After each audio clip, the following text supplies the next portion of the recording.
Yes, चलो format draw हो गया है, सम स्टार्ट कर देना है तुरंत। हमने ऊपर ऊपर से क्वेश्चन पढ़ लिया है। इस क्वेश्चन में अगर आपको याद होगा तो हमें और एक चीज ड्रॉ करनी है। क्या ड्रॉ करना है क्वेश्चन में? और यस, हमें प्रॉफिट एंड लॉस अकाउंट भी बोला है क्वेश्चन में। प्रॉफिट एंड लॉस अकाउंट, उसका भी एक छोटा सा फॉर्मेट टी फॉर्मेट ड्रॉ करेंगे। इसमें तो ज्यादा कुछ है नहीं, फटाफट से फॉर्मेट ड्रॉ कर देते हैं और फिर सम चालू कर देते हैं।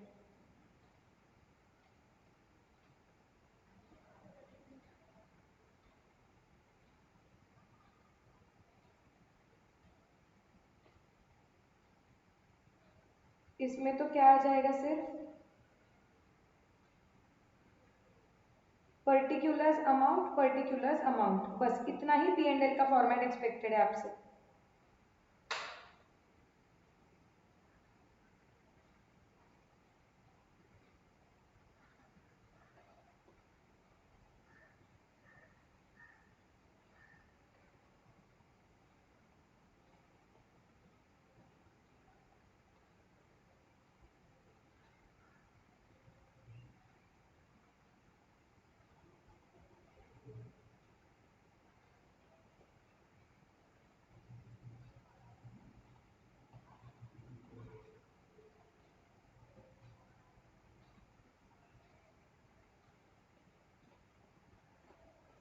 यहाँ पे आप लिख दो कि ये पूरा डिटेल्ड पी एंड एल नहीं है, क्योंकि इसमें से पी एंड एल का कुछ हिस्सा आएगा।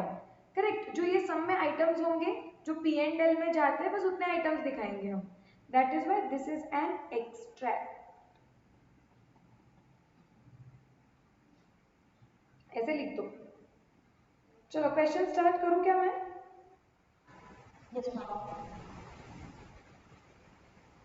देखो, कल हमने पढ़ लिया था ऊपर ऊपर से, एक एक पढ़ के स्टार्ट करते हैं। 1st April 2011, Sundar already had 25,000 equity shares of X Limited at book value of ₹15 per share। क्या करेंगे? मुझे सबके माइक्स ऑन चाहिए और फटाफट रिप्लाई चाहिए, इंटरैक्टिव क्लास चाहिए। क्या आएगा ये? कहाँ पे लिखना है? क्या करके दिखाएंगे?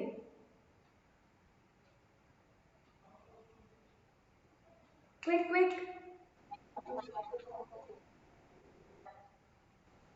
बैलेंस करके दिखाएंगे ना। ये हैड बोला है ना, ऑलरेडी हैड, तो बैलेंस आएगा। ऐसी गलतियां मत करो, सिंपल वाली, कॉम्प्लेक्स वाली भी मत करो, गलतियां ही नहीं करनी, बट ये तो एक्सेप्टेबल ही नहीं है। लिखो 2011 अप्रैल 1, अप्रैल 1 ही डेट दिया हुआ है क्या? Yes. To balance brought down कितना आ रहा है? 25,000 मल्टीप्लाइड बाय 15, सो 25,000, तो यहाँ पे आएगा 3,75,000। क्लियर? चलो आगे जाते हैं। On 20th June 2011, 20 जून को, he purchased another 5,000 shares of company at ₹16 per share। बताओ क्या करके लिखेंगे? इन्वेस्टमेंट टू बैंक, लिख दो। जून, कब खरीदा है? जून 20 को। टू बैंक अकाउंट, कितने शेयर्स खरीदे थे? 5,000 शेयर्स खरीदे हैं। कितने में खरीदे थे? 16 रुपए में।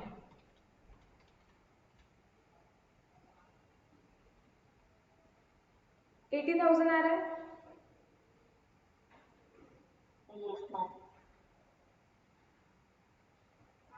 यस, चलो आगे जाएंगे। और क्या बोला है आगे? The directors of X limited announced a bonus and right issue. Bonus और राइट दोनों उन्होंने क्या कर दिया है? डिक्लेयर किया है। No dividend was payable on these issues. Dividend point आएगा, देखेंगे। The terms of issues are as follows. Bonus क्या बोल रहे हैं? 1:6, मतलब for every 6 shares held, how many shares we are going to get as bonus? बताओ सब लोग। 1 शेयर, करेक्ट। और डेट क्या है? 16 अगस्त, तो 16 अगस्त को बोनस होने वाला है। हर 6 शेयर्स के पीछे हमें एक शेयर मिलेंगे, मतलब हमें कितने शेयर मिलेंगे बताओ? मैम 5000 मिलेगा फिर। So we have total 30,000 shares divided by 6. So we'll get 5,000. Correct? Yes, तो यहाँ पे लिख देते हैं अगस्त 16 टू बोनस शेयर्स। क्या ये कोई जर्नल एंट्री है? No ma'am. नो। कॉस्ट में 0 देख लिया है हमने ये बहुत बार।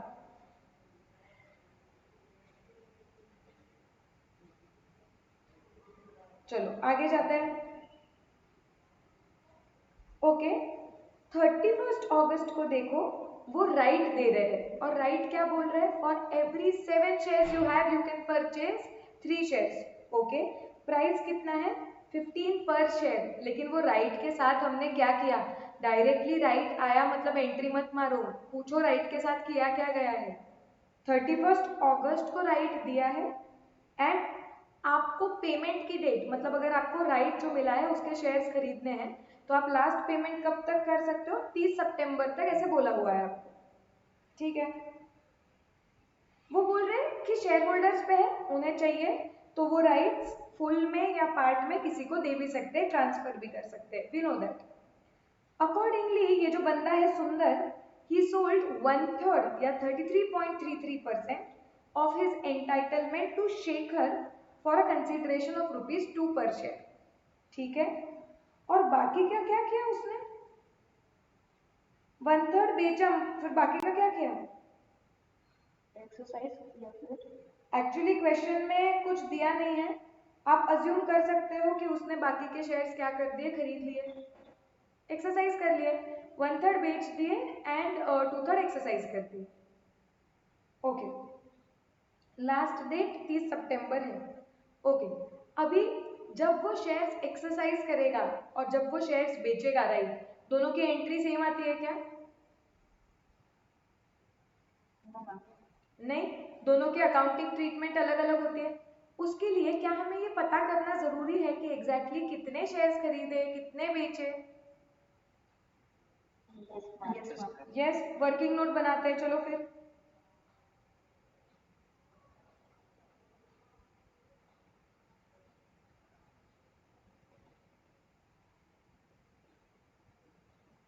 और ये वर्किंग नोट में हम क्या लिखने वाले हैं? राइट्स ऑफर्ड, ये निकालेंगे,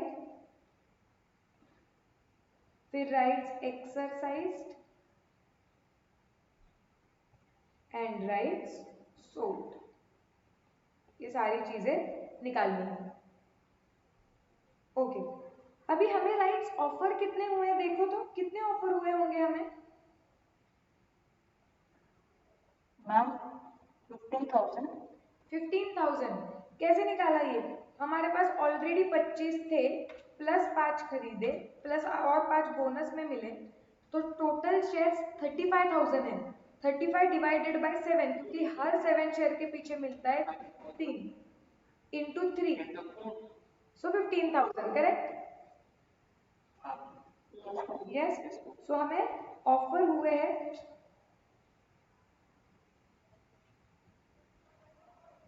सो हमें ऑफर हुए हैं 15,000। अब इन्हें डिवाइड कर देते हैं कि इसमें से हमने कितने बेचे और इसमें से कितने एक्सरसाइज किए। बेचे कितने बताओ? 1/3। कितना आ जाएगा मतलब? 5,000। करेक्ट, मतलब एक्सरसाइज किए हैं 2/3 और 2/3 आएगा 10,000। करेक्ट, कितने में बेचे ये?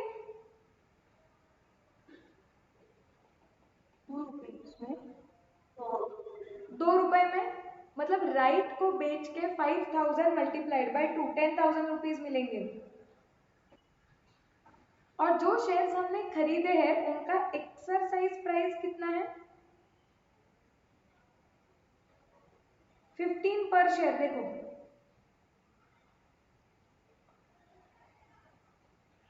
कितना हो गया, मतलब 1,50,000। 1,50,000। ओके, अब जो राइट्स बेच के हमें पैसे मिले हुए हैं 10,000, क्या ट्रीटमेंट होगा इसका बताओ? Ma'am bank to P&L। Bank to P&L, क्योंकि हम एग्जिस्टिंग शेयर होल्डर थे। अगर हमने राइट बेचा हुआ है तो ये हमारी इनकम है, ये हमने P&L में डालना चाहिए। तो यहाँ पे मैंने डालना चाहिए, लिखना चाहिए will be credited to P&L।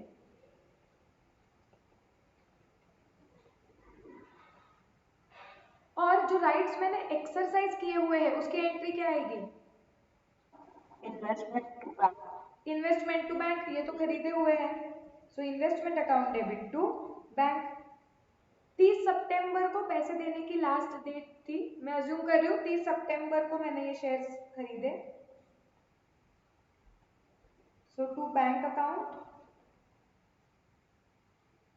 कितने राइट्स एक्सरसाइज हुए हैं? 10,000, और उनकी वैल्यू आई है 1,50,000। Yes no? Yes ma'am. Yes.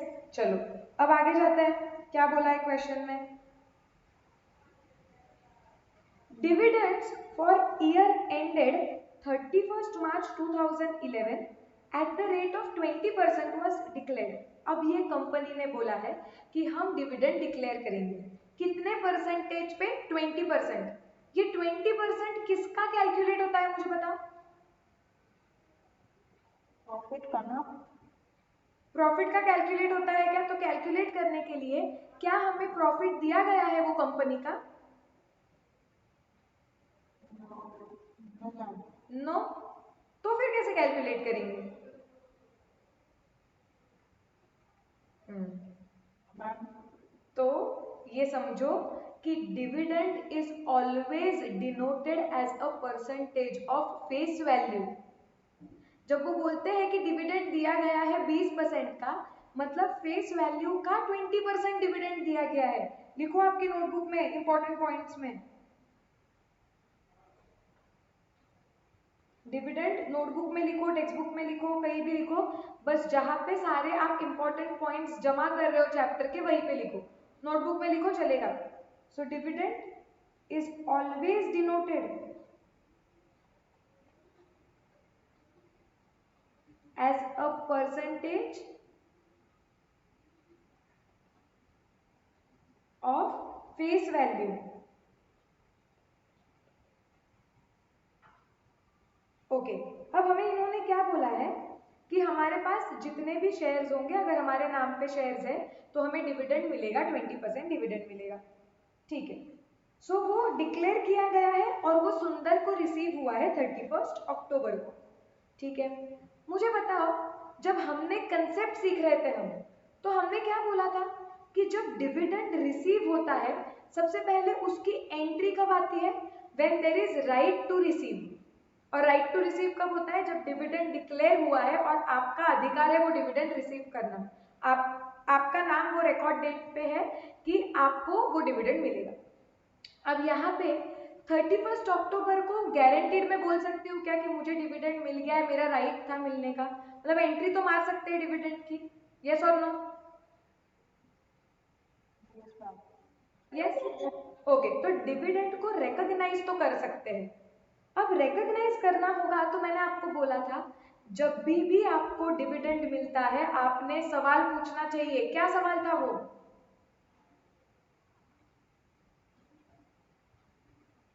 याद करो हमारा बेसिक कंसेप्ट का लेक्चर जहां हमने चार्ट ड्रॉ किया है, चाहे तो चार्ट रेफर करो। जब डिविडेंड आपको मिल रहा है तो आपने क्या क्वेश्चन पूछना चाहिए एज एन इन्वेस्टर अकाउंटिंग करते वक्त?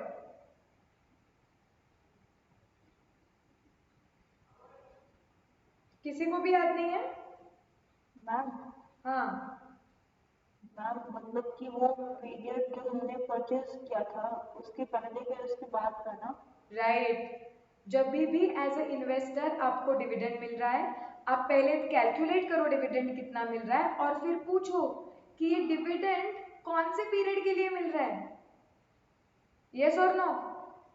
हमने शेयर्स खरीदे उसके पहले या हमने शेयर्स खरीदे उसके बाद का है ये?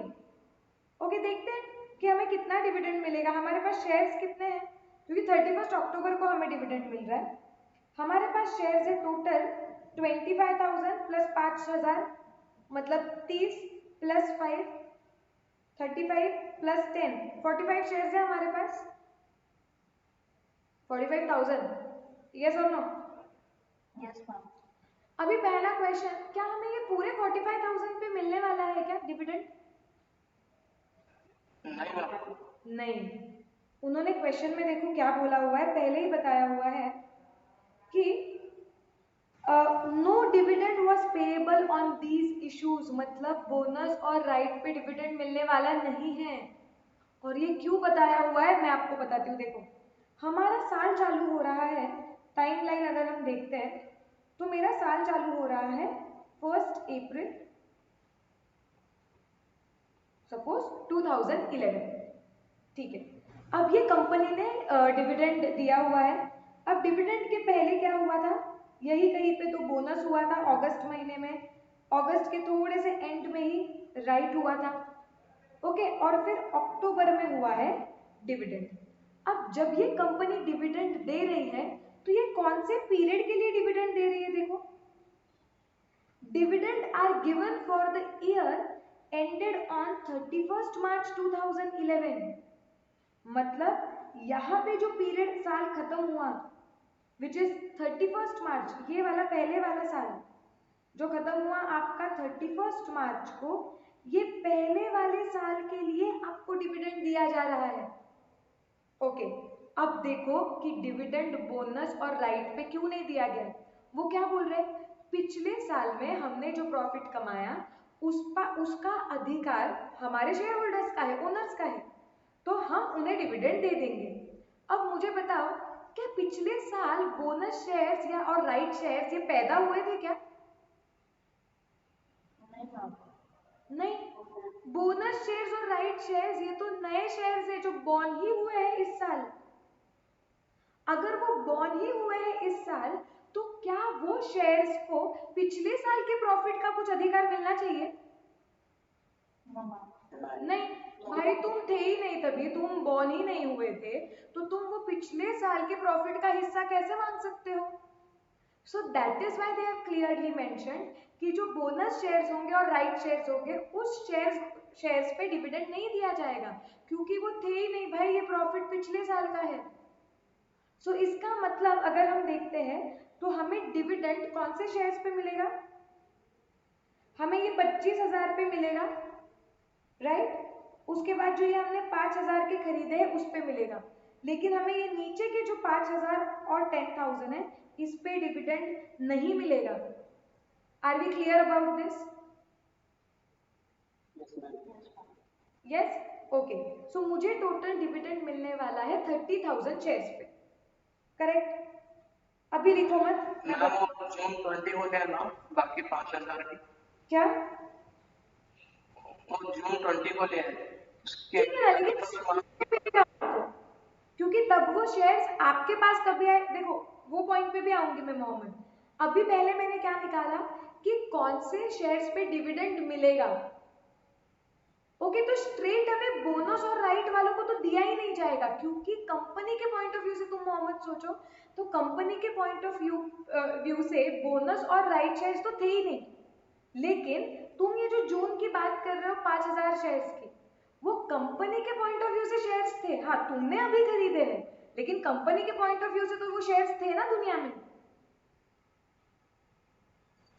यस, तो अगर वो पिछले साल ये शेयर्स थे, कंपनी के पॉइंट ऑफ व्यू से सोचो, कंपनी के पॉइंट ऑफ व्यू से ये 25,000 शेयर्स भी थे, ये 5,000 शेयर्स भी थे पिछले साल, तो अगर वो शेयर्स थे तो उन पे डिविडेंड मिलना चाहिए।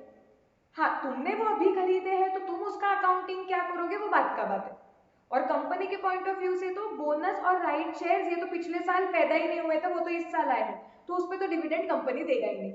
तो हम पहली बात कर रहे हैं कि डिविडेंड किस पे मिलेगा, ओके। तो डिविडेंड 25,000 पे मिलेगा, 5,000 पे मिलेगा, ये बोनस और राइट वालों पे तो कंपनी डिविडेंड देगी ही नहीं। कंपनी ऊपर का जो 25,000 शेयर्स है और 5,000 शेयर्स, ये दोनों शेयर्स पिछले साल जिंदा थे तो इस पे डिविडेंड मिलेगा। अब उसका अकाउंटिंग कैसे करना है हमारे पॉइंट ऑफ व्यू से हम देखेंगे। सो टोटल डिविडेंड मिलने वाला है ये 25,000 शेयर्स पे। सो ये मेरा सेकेंड वर्किंग नोट है, treatment of dividend received. Okay, so मेरे 25,000 शेयर्स और 5,000 शेयर्स, मुझे दोनों पे डिविडेंड मिलने वाला है। कितना डिविडेंड मिलने वाला है? क्वेश्चन में क्या दिया हुआ है? डिविडेंड कितना है? 20%। और इनकी फेस वैल्यू कितनी है? शेयर की फेस वैल्यू देखो कहीं क्वेश्चन में दी है क्या? 10 है, राइट। नॉमिनल वैल्यू मतलब फेस वैल्यू मतलब 10। तो निकालो 25,000 इंटू 10 इंटू 20%, कितना डिविडेंड मिलेगा? 50,000।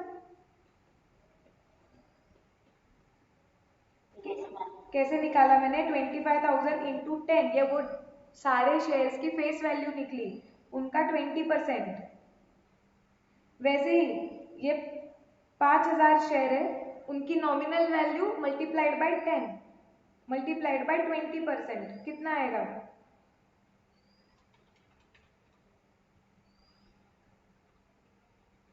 10,000। यस और नो?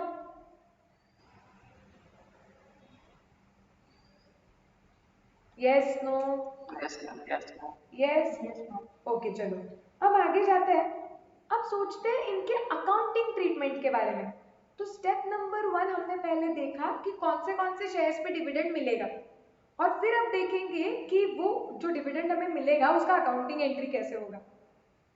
ये जो 25,000 शेयर्स थे, देखो तो वो मेरे पास टू बैलेंस ब्रॉट डाउन करके आए हुए हैं। मतलब वो इस साल पिछले साल से आए हुए थे, मतलब मेरे पास वो शेयर्स पिछले साल थे।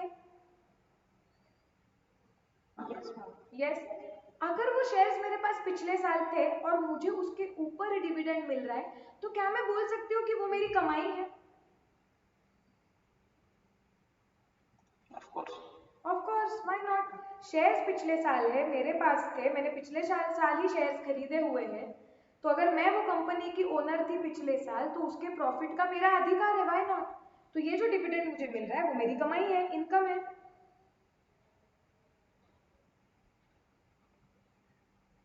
ओके, क्योंकि ये शेयर्स मैंने खरीदे थे, ऑलरेडी एग्जिस्टिंग थे 1 अप्रैल को।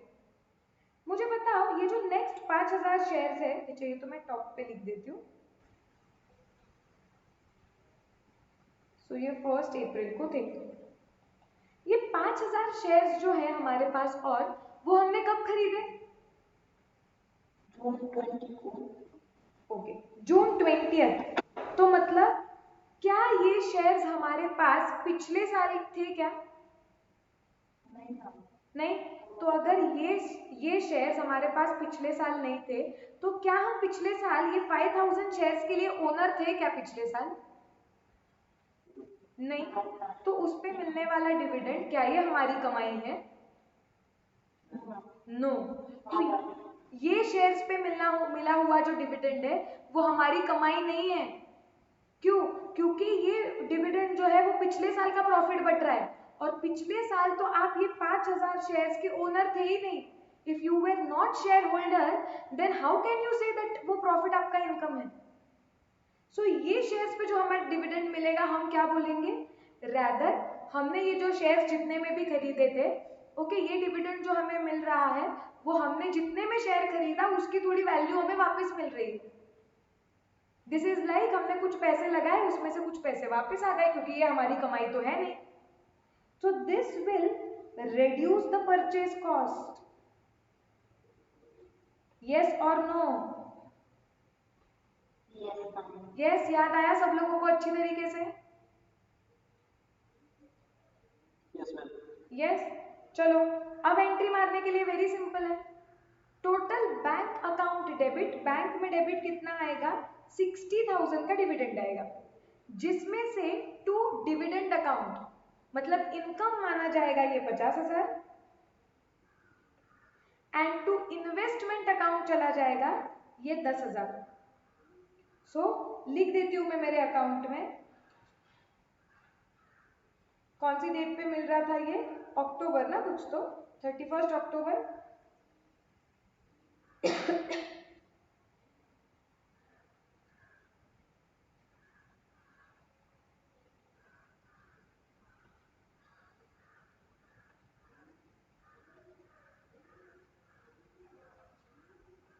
Bye bank account, cost column में 10,000 और डिविडेंड कॉलम में 50,000।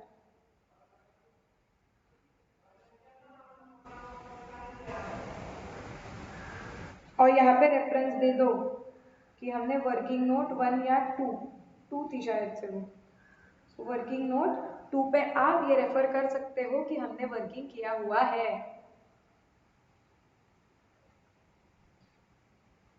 यहाँ पे नंबर लिखने की कोई जरूरत नहीं है।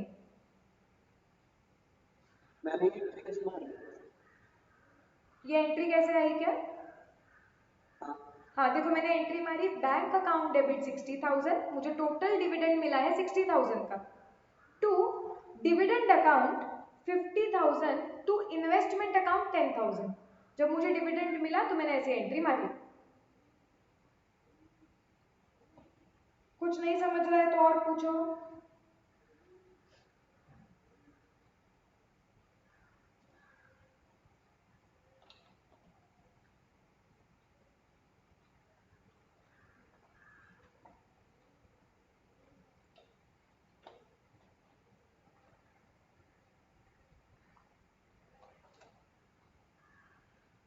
क्लियर है सब लोगों को?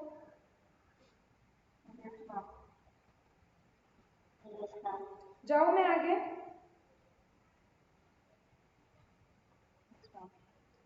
चलो आगे क्वेश्चन में क्या बोल रहे हैं।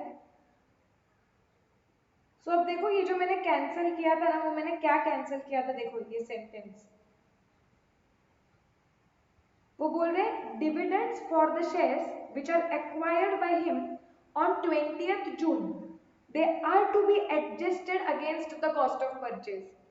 अभी जरूरी नहीं है हमेशा एग्जाम में ये सेंटेंस दिया जाएगा ना, इसलिए मैंने वो कैंसिल कर दिया था कि आपको खुद को ही पता होना चाहिए कि 20 जून को जो शेयर्स खरीदे हुए हैं 5,000 के, उसके ऊपर का डिविडेंड ये इनकम ना मानते हुए वो कॉस्ट में एडजस्ट हो जाएगा। ये यहाँ पे उन्होंने बताया हुआ है, कुछ क्वेश्चंस में एग्जाम में नहीं आएगा तो तुम्हें खुद को पता होना चाहिए। On 15th November, Sundar sold 25,000 equity shares at a premium of rupees 5 per share। मुझे बताओ मतलब सेलिंग प्राइस क्या है?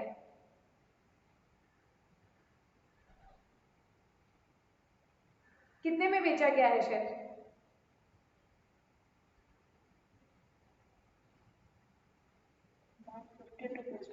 15 रुपीज में, क्योंकि premium is always calculated with regards to nominal value, face value. Premium मतलब फेस वैल्यू के ऊपर की अमाउंट। तो अगर फेस वैल्यू 10 है और वो बोल रहे हैं कि प्रीमियम 5 है, मतलब प्रीमियम मतलब how much money above face value. तो मतलब आपने 25,000 जो शेयर्स थे वो नवंबर में बेच दिए 15 रुपए में, तो सिंपल एंट्री आ जाएगी bank account debit to investment. Yes और नो?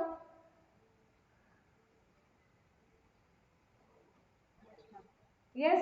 तो यहाँ पे लिख देते हैं हम कि नवंबर में कौन सा डेट था देख लो, 15। Again bye bank account, cost column में आ जाएगा 25,000 शेयर्स बेचे हुए हैं इंटू 15, 3,75,000 में।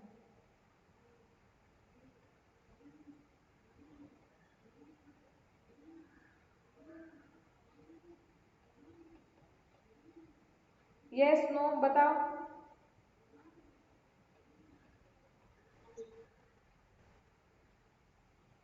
सिंपल क्लियर, कुछ भी डिफिकल्ट लग रहा है इधर तक?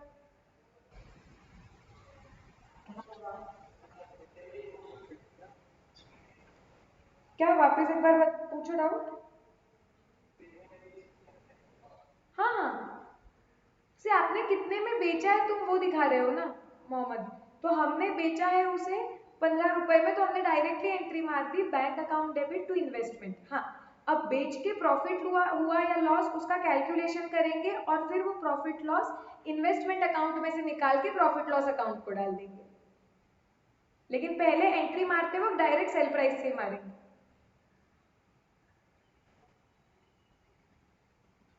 अब सेल किया है तो प्रॉफिट लॉस तो कैलकुलेट करना पड़ेगा। आ जाओ वर्किंग नोट नंबर 3 पे।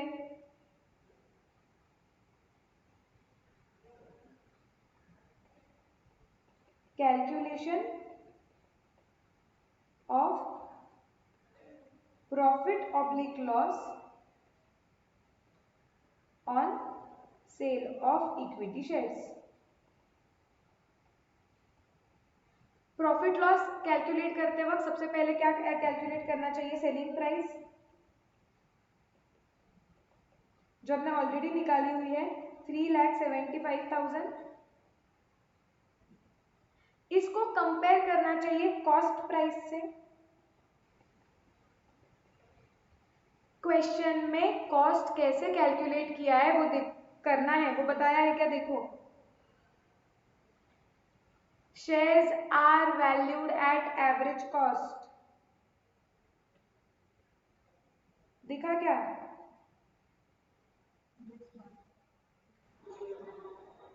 यस, तो इसका मतलब शेयर्स का एवरेज कॉस्ट निकालना पड़ेगा।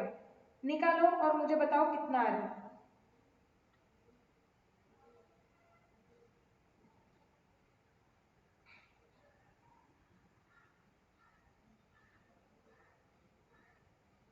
आपको आता है अभी कैलकुलेट करने के लिए, तो बताओ।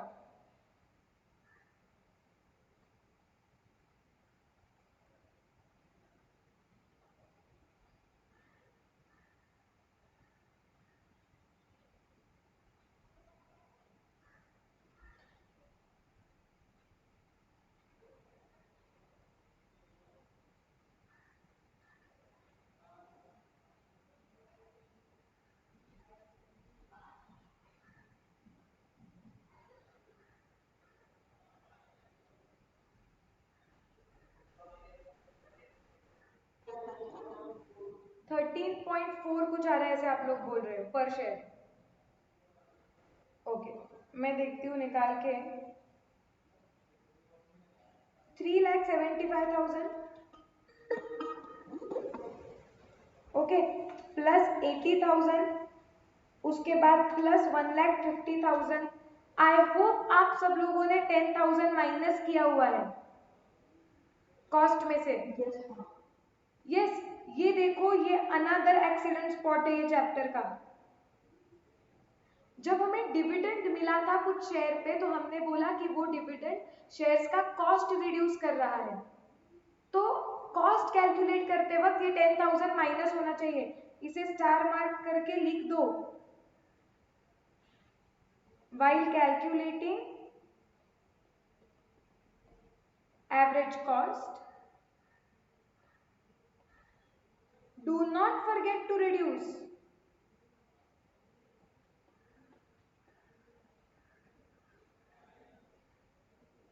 this 10,000।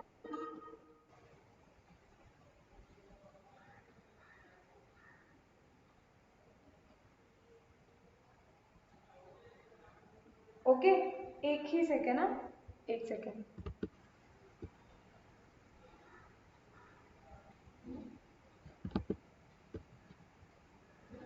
ओके, सो मतलब ये -10,000 होगा, और फिर मेरे पास कितने शेयर्स का कॉस्ट है? ये टोटल 45,000।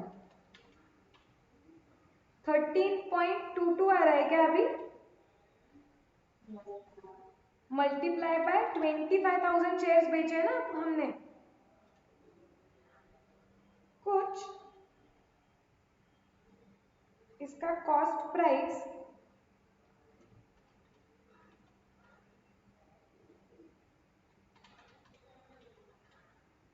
3 लाख,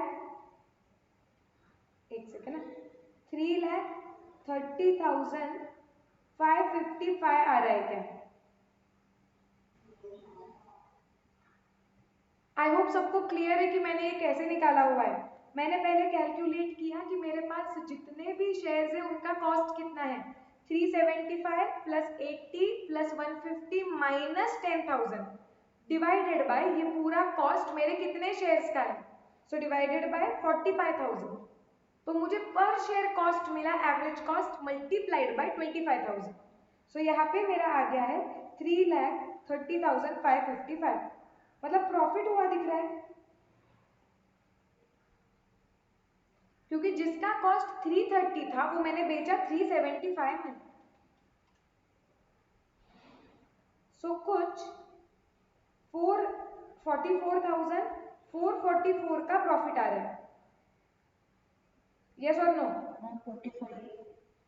हाँ, अभी आप उसको ये ले लो, ये लास्ट वाला राउंड ऑफ कर दो।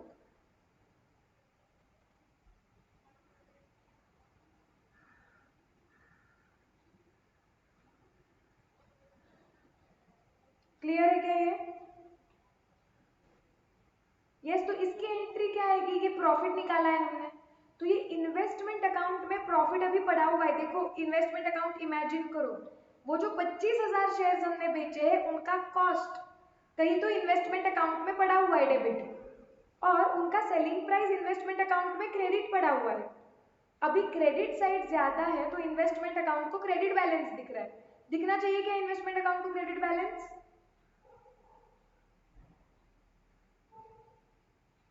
Yes no? समझा क्या मैंने क्या बोला? मैंने ये बोला कि अगर हम सिर्फ ये 25,000 शेयर्स की बात करते हैं तो अगर आप देखोगे तो ये ऊपर जो हमने इन्वेस्टमेंट अकाउंट ड्रॉ किया है, सिर्फ ये 25,000 शेयर से रिलेटेड डेबिट साइड पे कुछ 3,30,555 का कॉस्ट दिख रहा है, और क्रेडिट साइड पे इनकी सेल वैल्यू दिख रही है। तो अगर हमारे ऊपर वाले इन्वेस्टमेंट अकाउंट में बस इतनी ही चीजें होती तो अभी मेरे इन्वेस्टमेंट अकाउंट में बैलेंस दिखता था, वो भी credit balance, because credit side is more.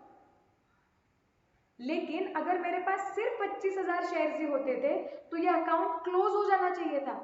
Investment account is real account, credit word goes out. अब क्रेडिट बैलेंस दिखा रहे हो मतलब दिख रहा है कि ज्यादा इन्वेस्टमेंट बाहर जा चुकी है। ऐसे नहीं हो सकता है, तो ज्यादा इन्वेस्टमेंट बाहर नहीं गई है, यहाँ पे प्रॉफिट छुपा हुआ है, तो इसलिए तुम्हें इन्वेस्टमेंट अकाउंट को डेबिट करके प्रॉफिट बाहर निकाल देना पड़ेगा। Investment account debit to P&L, यहाँ पे 44,444, तब जाके बराबर से ये अकाउंट टैली हो जाएगा। यस और नो? यस। ये इतना क्लियरली ऊपर क्यों नहीं दिख रहा था? क्योंकि ऊपर के इन्वेस्टमेंट अकाउंट में सिर्फ ये 25,000 नहीं है, बाकी सब शेयर्स की चीजें भी है, इसके लिए ऐसे क्लियरली ये प्रॉब्लम आ रहा है, ये ऊपर तुम्हें दिख नहीं रहा। So that is why I will have to pass the entry investment account debit to profit and loss account. कब आएगा ये? सेल के दिन एंट्री आएगी ये, which is November 15।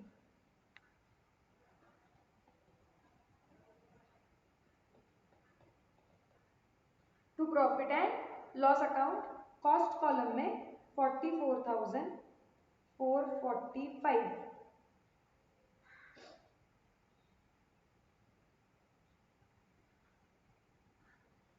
Clear about this?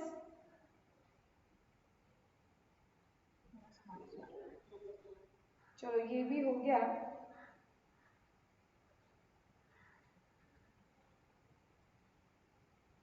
ठीक है, अब साल के आखिरी दिन पे वो शेयर्स को कॉस्ट और fair value whichever is lower पे दिखाना चाहिए, बट फेयर वैल्यू कुछ दी ही नहीं है हमें ये प्रोसीजर करने के लिए, तो हम क्या कर देंगे, कॉस्ट पे ही वो अकाउंट को बैलेंस करके रख देंगे, अज्यूमिंग कि फेयर वैल्यू ज्यादा ही होगी, कुछ बताया नहीं। चलो क्लोज कर दो अकाउंट को।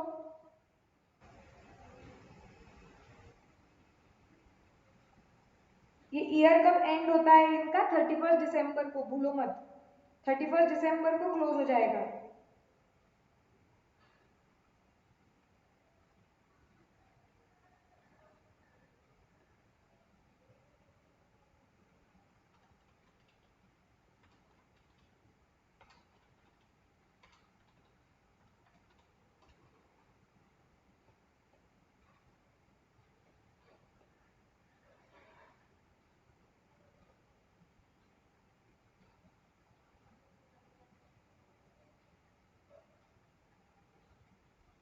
अब एक चीज ध्यान रखनी पड़ेगी, हमने जो डिविडेंड का कॉलम बनाया हुआ है वो इनकम का कॉलम है।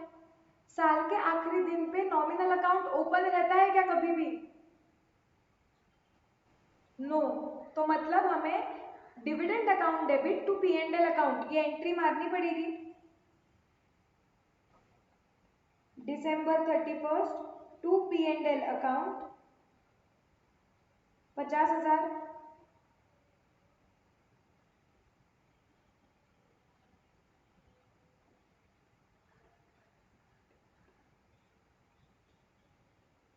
December 31st by balance carried forward ये 45,000 माइनस 25,000 मतलब 20,000।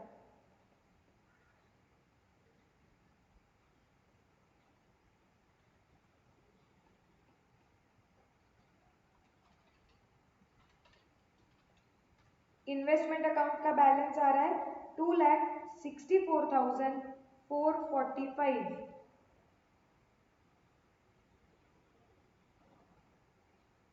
और डिविडेंड अकाउंट आपका क्लोज हो रहा है।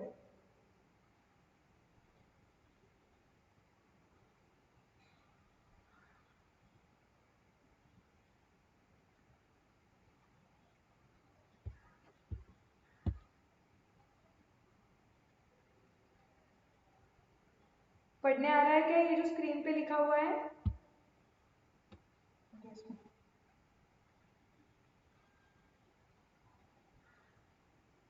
ओके।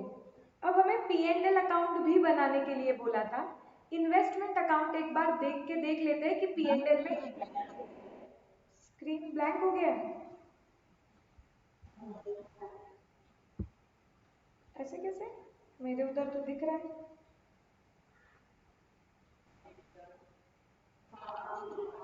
अच्छा दिख रहा है क्या? हाँ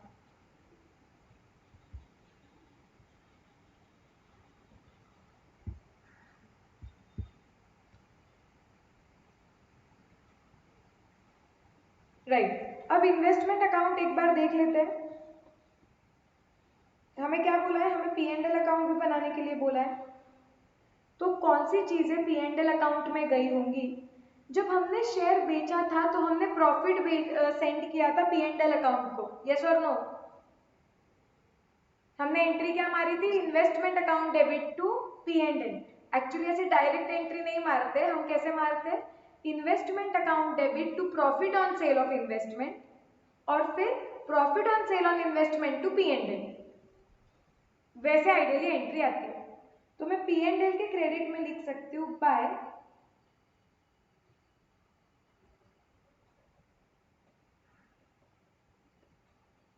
profit on sale of investment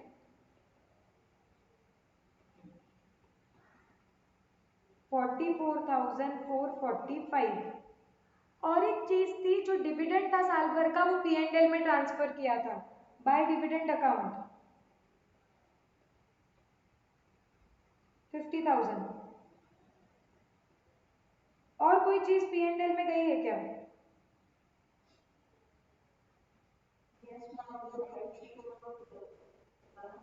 right, perfect. अगर आपको याद होगा तो हमने यहाँ पे क्या किया था? राइट शेयर्स बेचे हुए थे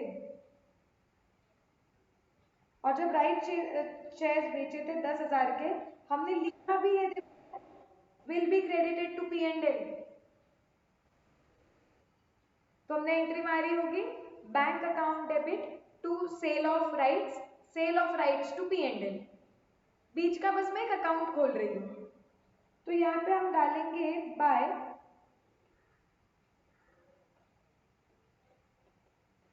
cell of rights which is 10,000।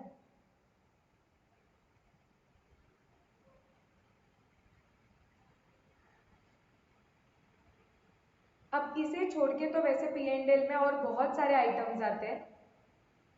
So logically देखा जाए तो इसका कुछ भी बैलेंस या नेट प्रॉफिट हम कुछ निकाल ही नहीं सकते, बट आपको चाहिए तो आप इतना जो भी फिगर है उसका टोटल ले सकते हो।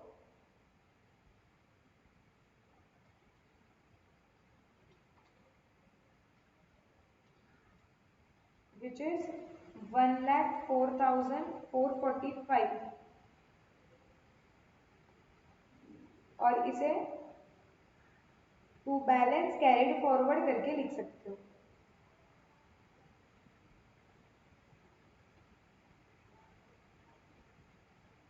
बट ये जैसे ऊपर हेडिंग दिया हुआ है, ये पी एंड एल का एक एक्सट्रैक्ट है। वैसे तो पी एंड एल में और बहुत सारी चीजें आएगी।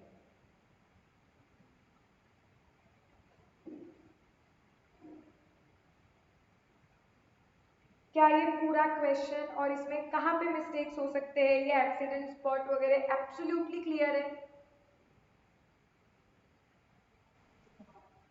कुछ भी ऐसा जो नहीं समझ रहा है मैम, कैलकुलेट करते वक्त कंसेप्ट ही नहीं बैठ रहा है अभी भी, तो पूछो। यस, फाइनली वैभवी कुछ बोली। हाँ मैम, ओके।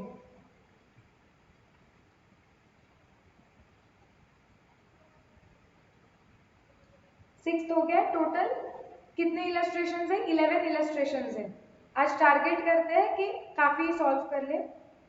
इलस्ट्रेशन 7 जाना है नेक्स्ट इलस्ट्रेशन पे।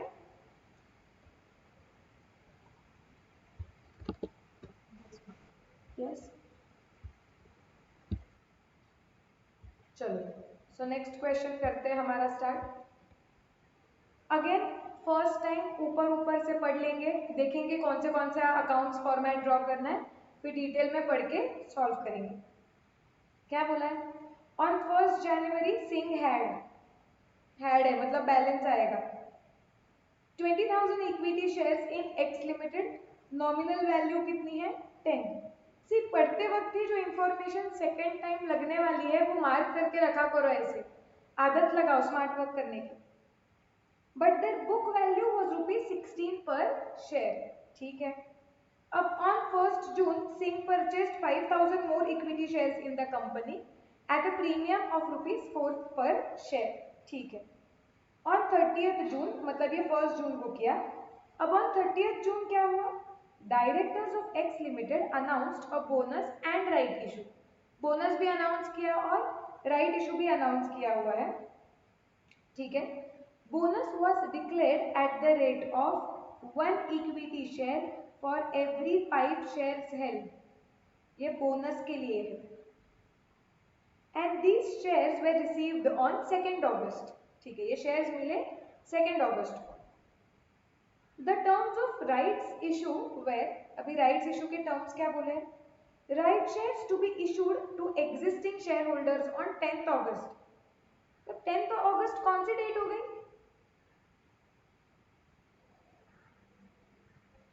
ठीक है, so it could be record date, but ये समझ नहीं रहा है कि वो सेंटेंस का मीनिंग कि शेयर्स 10 अगस्त को मिलेंगे या 10 अगस्त को जो शेयर होल्डर्स है उन्हें शेयर्स मिलेंगे, ये थोड़ा क्लियर नहीं है। बट ठीक है, एग्जिस्टिंग शेयर होल्डर्स को राइट दिए जाएंगे। Right issue would entitle the holders to subscribe additional shares in the company at the rate of 1 share per every 3 shares held, ये हो गया हमारा राइट का रेशो एट ₹15 पर शेयर। ओके, ये 15 पर शेयर क्या हो गया है हमारा? कौन सी प्राइस है ये? बोलो जल्दी। एक्सरसाइज प्राइस है, करेक्ट। सारे पैसे आपको पे करने 30 सितंबर को। Existing shareholders were also entitled to transfer their rights to outsiders. Singh exercised his option under the issue for 50% of his entitlement. मतलब उसको जितने शेयर्स एंटाइटल है, वो ऑफर है उसके पास, उसके 50% जो है वो क्या कर रहा है? एक्सरसाइज कर रहा है। सो 50% एक्सरसाइज हो रहे हैं and the balance 50% they are sold to Anand for a consideration of ₹1.50 per share. So 50% खरीद रहा है, 50% बेच रहा है, ठीक है। डिविडेंड भी आया स्टोरी में। Dividends for the year ended 31st March 2011 at the rate of 15% were declared by the company and received on 20th October। तो 20 अक्टूबर को वो डिविडेंड मिल रहा है। कौन से साल को वो रिलेट करता है? For the year 31st March 2011 and कितने परसेंट पे मिल रहा है? 15%। 15% ऑफ व्हाट बताओ सब लोग? Face value, correct, face value. On 1st November, Singh sold 20,000 equity shares. Sale भी आ गया कि 1st नवंबर को ये सिंह क्या कर रहा है, 20,000 इक्विटी शेयर्स वो बेच रहा है ₹3 प्रीमियम पे। ओके, अब बोल रहे हैं on 1st November 2011 Singh sold 20,000 equity shares at a premium, ये हो गया, ठीक है। The market price of shares on 31st December was ₹14। Okay, market price के बारे में भी कुछ बताया है उन्होंने, it was 14। Show investment account as it would appear in the books on 31st December and the value of shares as on that date. So 1st January से details दिए हुए हैं टिल 31st December, ये पूरे साल का करना है। अब क्विकली क्वेश्चंस जो पहले दिमाग में आने चाहिए, पूरे क्वेश्चन में क्या सिर्फ एक टाइप के सिक्योरिटीज के बारे में बात हो रही है? यस, पूरा क्वेश्चन सिर्फ किसके बारे में बात कर रहा है? शेयर्स, कौन से कंपनी के? एक्स लिमिटेड के इक्विटी शेयर्स। ओके, तो मतलब एक अकाउंट बनेगा। क्या ये क्वेश्चन में डिविडेंड के बारे में भी बात की गई है? यस, तो डिविडेंड का कॉलम भी पकड़ लेंगे। So quickly let's draw investment account and start solving it. चलो फटाक से इन्वेस्टमेंट अकाउंट ड्रॉ करते हैं पहले।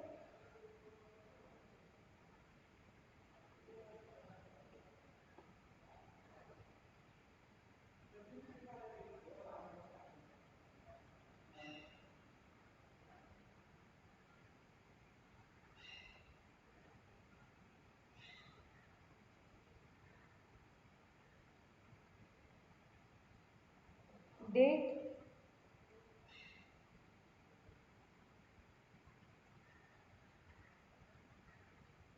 Particulars, number. जब आप इंस्टीट्यूट के बुक्स में देखते हो कभी डिविडेंड कॉलम पहले होता है, कभी कॉस्ट कॉलम पहले होता है, तो आप कुछ भी ड्रॉ कर सकते हो, क्लियरली हेडिंग दो बस। फिर cost,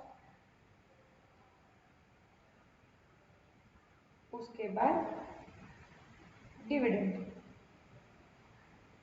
same columns, date,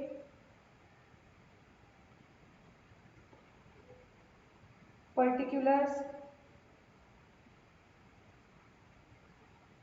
number, cost and dividend.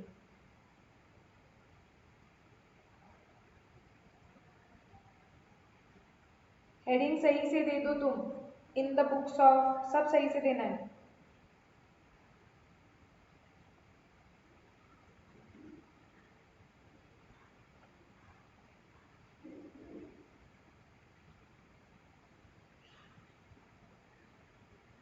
हम बोलेंगे दिस इज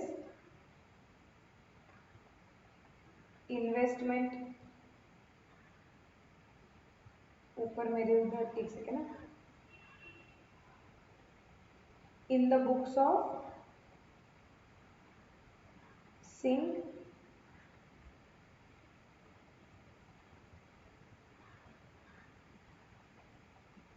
इन्वेस्टमेंट अकाउंट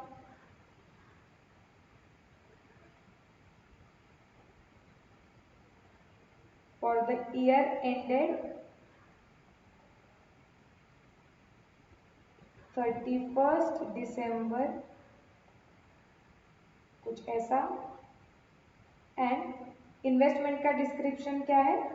यह है shares in X limited.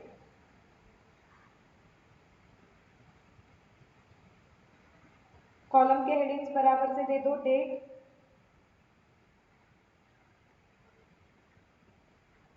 Particulars, number, cost, dividend, date, particulars, number, cost, dividend. ये है 2 पेज पे जो आप यूजुअली फॉर्मेट ड्रॉ करोगे। आप लोगों का फॉर्मेट ड्रॉ करके हो गया है? यस, मेरे लाइंस थोड़ी हमेशा टेढ़ी ही होती है क्योंकि मैं आईपैड ऐसा पकड़ती हूँ। या शायद से ना मेरी नोटबुक में भी ऐसे होती थी, पता है क्या? जब मैं भी स्टूडेंट करके नोटबुक में भी ड्रॉ करती थी ना, तो मेरी नोटबुक ऐसे टेढ़ी पकड़ने की आदत थी, उसमें मेरे लाइंस, अब मुझे समझता है कि कितने मेरे लाइंस टेढ़े आते थे। ज्यादा समझ रियलाइज हो रहा है मुझे। आप में से किसी को ये प्रॉब्लम है क्या मेरे जैसा? ऐसे टेढ़ी लाइंस आते हैं, या नहीं आप बराबर से सीधी नोटबुक पकड़ के करते हो ड्रॉ? है ना, होता है, देखो सबके साथ होता है। चलो, काफी चीजें हमने पहले रीडिंग के वक्त ही मार्क कर दी थी। अब फटाफट एक एक सेंटेंस पढ़ के एंट्रीज मारेंगे। क्या बोला है क्वेश्चन में? 1 जनवरी क्या हुआ है? Singh had 20,000, he already had on 1 जनवरी कितने शेयर्स थे? 20,000 शेयर्स थे, जो जिनकी बुक की वैल्यू थी 16 रुपए। चलो लिख देते हैं फटाक से।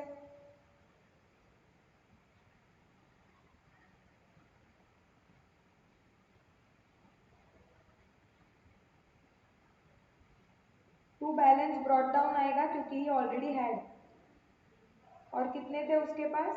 20,000 शेयर्स। कितने रुपए के थे? 16 रुपए के, तो मतलब 3,20,000।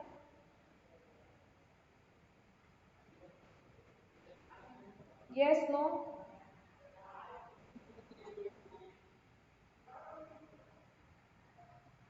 चलो और आगे जाते हैं। 1 जून को Singh purchased 5,000 more equity shares in the company at a premium of ₹4 per share, मतलब कितने में खरीदे?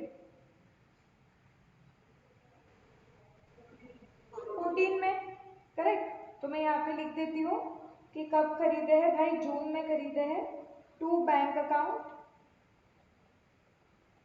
कौन सा जून था वो? जून 1, जून 1 ही था ना? और कुछ 5,000 नए शेयर्स खरीदे थे 14 रुपए में, मतलब 70,000। डिविडेंड का तो कुछ सवाल ही नहीं है अभी तक।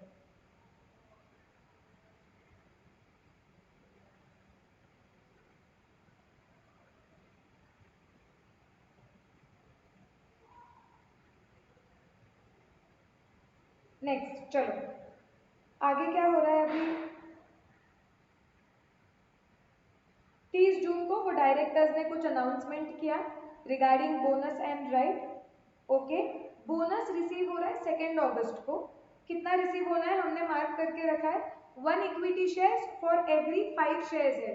हर 5 शेयर्स के पीछे एक मिलेगा हमें बोनस शेयर 2 अगस्त को। तो हम 2 अगस्त को डायरेक्टली लिख सकते हैं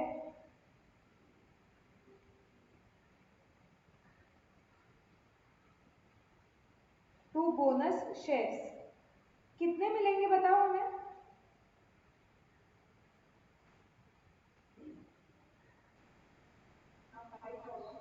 हाँ, नंबर कॉलम रेफर करो, देखो 20,000 ऑलरेडी थे, प्लस 5 खरीदे, टोटल 25,000 थे। सो 25,000 डिवाइडेड बाय 5, मतलब 5,000। हर 5 शेयर्स के पीछे एक मिलने वाला है, तो 5,000 ले लो। कॉस्ट में तो कुछ नहीं आने वाला है।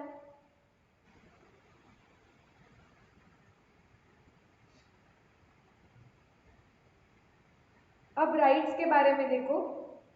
राइट्स में वो क्या बोल रहे हैं कि 1 शेयर पर एवरी 3 हेल्ड, हर 3 शेयर्स के पीछे एक। अब मुझे बताओ, अब वापस वापस, अब जैसे हम सम सॉल्व करते हैं, प्रैक्टिस होती है, अब हमें पता है हमें क्या करना चाहिए, राइट की वर्किंग नोट बनानी पड़ेगी। यस और नो? क्योंकि हमें वो देखना ही पड़ता है कि टोटल कितने राइट शेयर्स मिले, उसमें से कितने बेचे, कितने खरीदे, इसका कैलकुलेशन दिखाना ही है, और उसके बेसिस पे ही हम एंट्री मारते हैं। We know this now. So right आया, चलो क्विकली हम वर्किंग नोट बना देते हैं।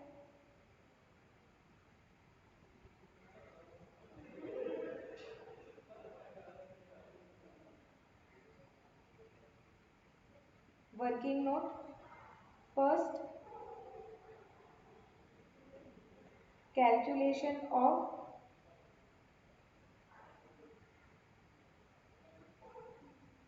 rights offered, subscribed and sold. Total हमें कितने हो रहे हैं? हर 5 के पीछे 3, कितने मिलेंगे हमें राइट्स? निकालो।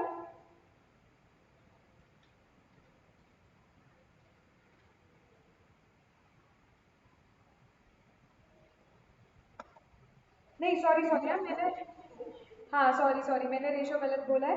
It is 1:3। एवरी 3 शेयर्स के पीछे 1 मिलने वाला है, राइट? हमारे पास 30,000 है। देखो ऑलरेडी 20 थे, +5 मतलब 30,000 शेयर्स है, डिवाइडेड बाय 3 मतलब 10,000 शेयर्स हमें ऑफर होने वाले हैं। सो ऑफर जो शेयर्स है वो है 10,000। इसका क्या होगा देखो, अब इसमें से अगर हमने कितने खरीदे हैं, 50-50%, कुछ याद आ रहा है? हमने 50% खरीदे हुए हैं और हमने 50% बेचे हुए हैं। Yes no yes? So 50% sold, 50% subscribe, मतलब 5,000 बेच दिए, 5,000 खरीदे।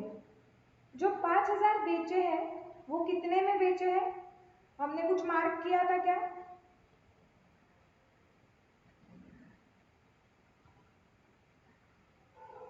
राइट्स वेर सोल्ड कितने में?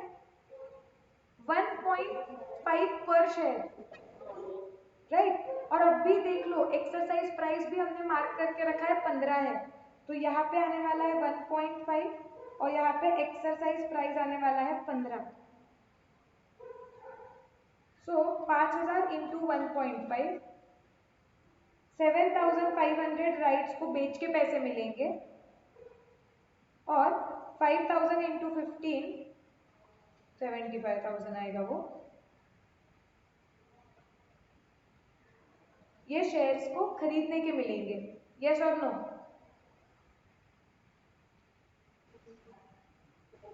सबको अच्छी तरीके से क्लियर है? यस। अब एंट्री पे जाएंगे। अब जो राइट्स बेचे हैं क्या लिखेंगे उस पे?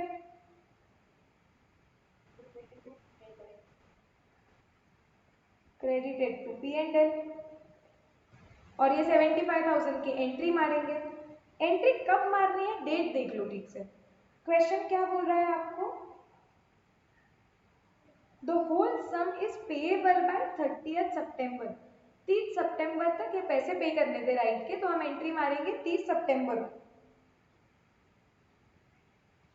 Yes clear? कोई भी डाउट है इसमें? चलो मार देते हैं तो एंट्री। सितंबर 30th को यहाँ पे आ जाएगा टू बैंक अकाउंट। 5,000 शेयर्स हमने राइट के खरीदे, जिसकी कॉस्ट थी हमारे लिए 75,000।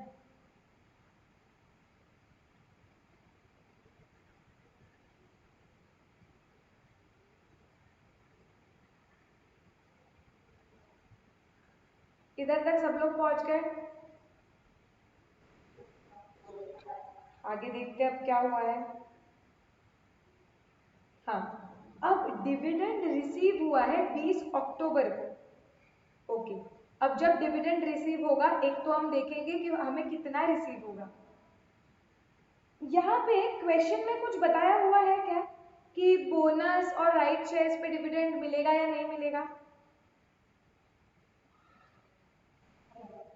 नहीं। लेकिन ये डिविडेंड कौन सी ईयर को बिलोंग करता है?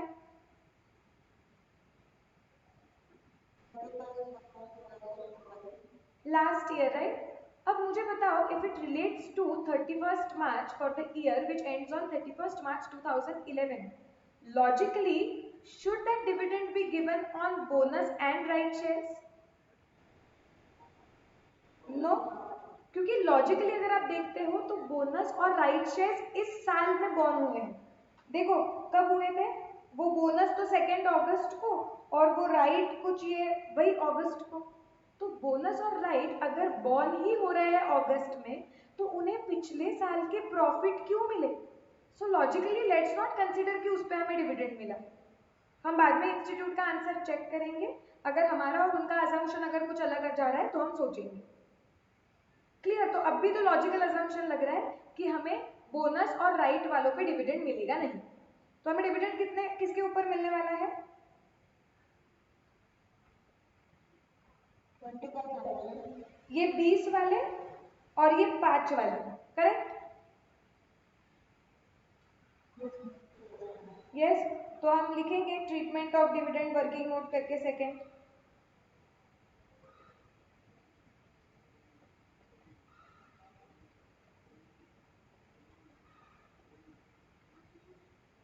Okay, so now dividend will be received on 25,000 shares. Okay, अगर हमें हमारा बेटर चाहिए जैसे हमने लास्ट सम में किया था तो हम वैसा प्रेजेंटेशन करते हैं 20,000 शेयर्स एंड प्लस 5,000 शेयर्स पे। ये 20,000 शेयर्स हमारे पास ऑलरेडी थे 1 अप्रैल को क्योंकि हमने बैलेंस ब्रॉट डाउन किया है और ये कुछ जून में खरीदे थे। यस और नो? तो ये 20,000 पे हमें जितना भी डिविडेंड मिलेगा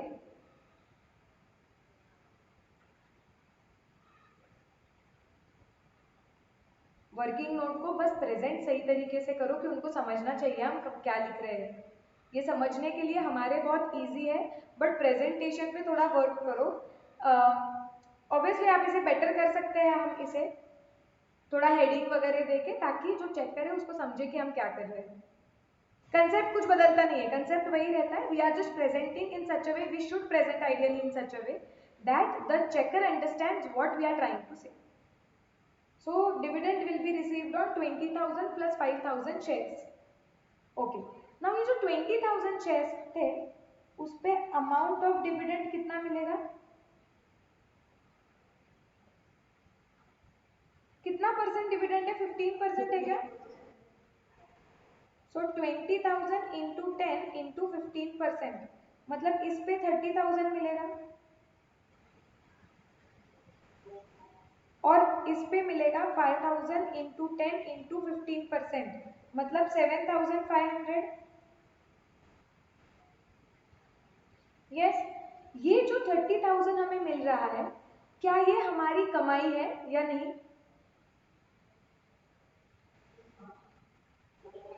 यस, ये हमारी इनकम है। सो हम लिख सकते हैं this will be credited to P&L, मतलब हम डिविडेंड अकाउंट में इसको इनकम करके दिखाएंगे। ओके, अगर ऐसे नहीं लिखना है, आप बोलोगे कि मैम हम ऊपर एंट्री मारने ही वाले, तो हम बोलते हैं कि थोड़ा सा अगर अच्छे तरीके से प्रेजेंट करना है तो हम लिखते हैं since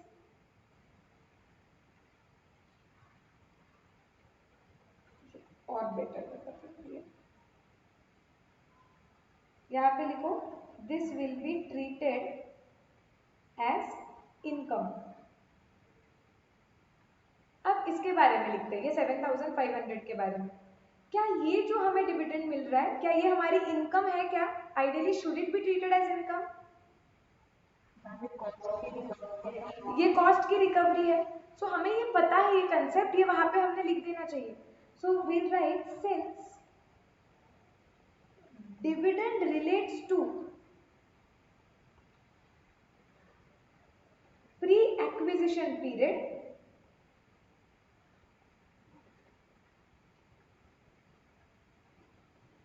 it is reduction of cost.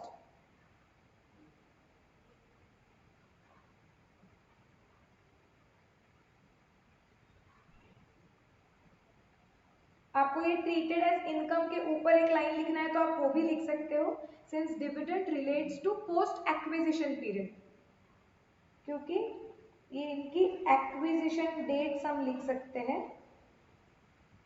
जो 20,000 के केस में है बिफोर 1 अप्रैल। एग्जैक्ट डेट हमें पता नहीं है, वो सिर्फ ओपनिंग बैलेंस है। अब एंट्री मार देनी है क्या इसकी? कौन सी डेट पे मिला था ये डिविडेंड? देखो रिसीव कौन से डेट पे हुआ है, 20 अक्टूबर। तो 20 अक्टूबर को सिंह के बुक्स में एंट्री आ जाएगी, bank account debit 37,500 to dividend 30,000 to investment account 7,500। Yes और नो? लिख देते तो यहाँ पे, चलो ऊपर लिख दो।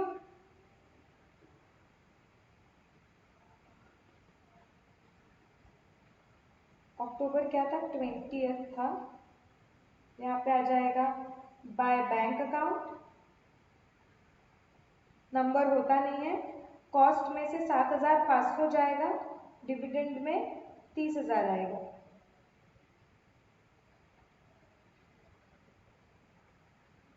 आप यहाँ पे इसे वर्किंग नोट का रेफरेंस दे सकते हो, जो भी हमारा वर्किंग नोट का नंबर है, वर्किंग नोट 2 आपने देना चाहिए।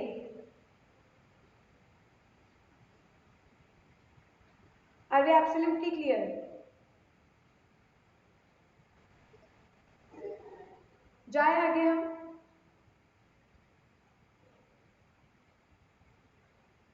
अब और क्या हुआ है, डेंजर है, देखो कितनी सारी चीजें हुई है।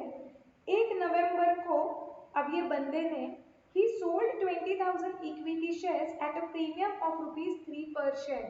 ये बंदे ने 20,000 इक्विटी शेयर्स बेच दिए हैं, प्रीमियम 3, हमेशा फेस वैल्यू के ऊपर होता है वो, मतलब हमने 13 रुपए में शेयर्स बेचे। बेसिक एंट्री तो सिंपल आएगी, bank account debit to investment account 20,000 multiplied by 13। Yes और नो? राइट, सो यहाँ पे आ जाएगा November 1 by bank account, 20,000 shares बेचे हुए हैं 13 रुपए में, 13 2 26, तो 2,60,000 आया है क्या correct?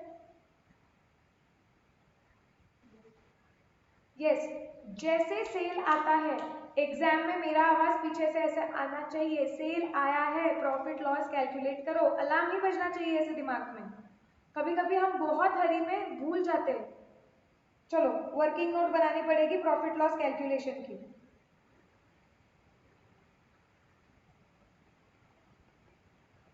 Calculation of profit oblique loss on sale of shares on 1 November, particular amount. तुम ही क्विकली निकाल के मुझे बताओगे कि आपका प्रॉफिट आ रहा है या लॉस आ रहा है और कितना।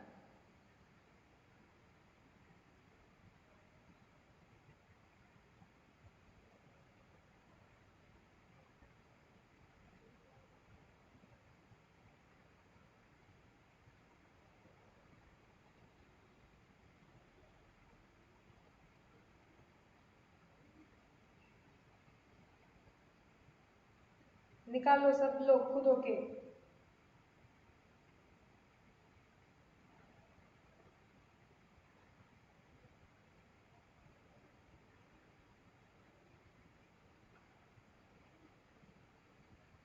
एक सेकंड, आ गया आंसर? लॉस आया है कितना? 1428, सबका सेम आ रहा है? चलो देखते हैं, सेलिंग प्राइस कितनी है तो मैं पहले लिख देती हूँ।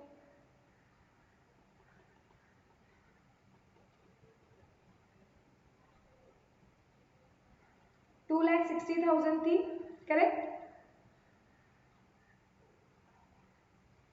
अब देखते हैं कि कॉस्ट कितना होगा इनका।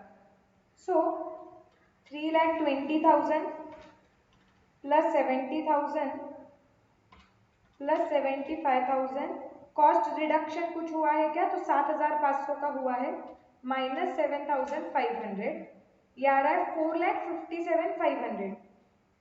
This should be divided by 35,000. Yes, क्योंकि 20 प्लस 15, सो डिवाइड बाय कुछ 2,61,428 कॉस्ट आ रहा है आपका. सो मेरा एवरेज कॉस्ट आया है 2,61,428. जो भी फिगर आया था डिवाइडेड बाय 35,000 मल्टीप्लाइड बाय 20,000. सो देखो कॉस्ट ज्यादा आ रही है इस केस में, तो हमें लॉस हो चुका है 1428 का. करेक्ट है. अब इसकी एंट्री भी मारनी पड़ेगी. क्या एंट्री मारोगे इसकी बताओ?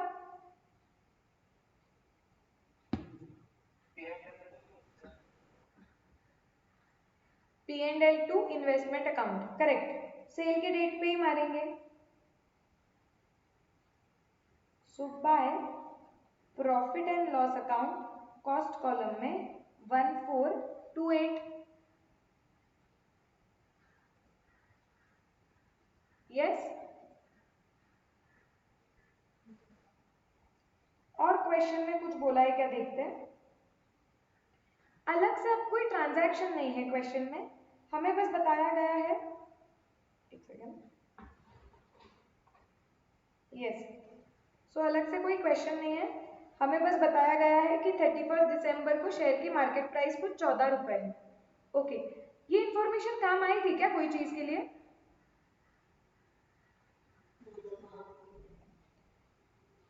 क्योंकि assuming this is current investment, तो कॉस्ट और fair value whichever is lower देखना पड़ेगा. तो हम एक वर्किंग नोट बनाएंगे कि इन्वेस्टमेंट की फिलहाल कॉस्ट कितनी दिख रही है, उसकी फेयर वैल्यू कितनी है. अगर फेयर वैल्यू लोअर है तो हमें एंट्री मारनी पड़ेगी, वरना फिर उसे कॉस्ट पे ही दिखाना पड़ेगा. ओके. चलो देखते हैं, वर्किंग नोट बनाते हैं.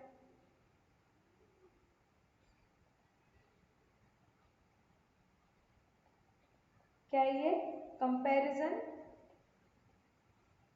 Of cost and fair value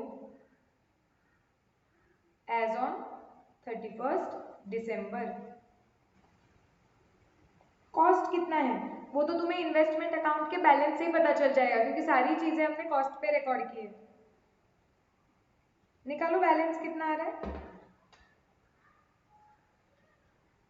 3,20,000 plus 70 plus 75 minus 7,500 minus 2,60,000 minus 1428, 1,96,072 आ रहा है.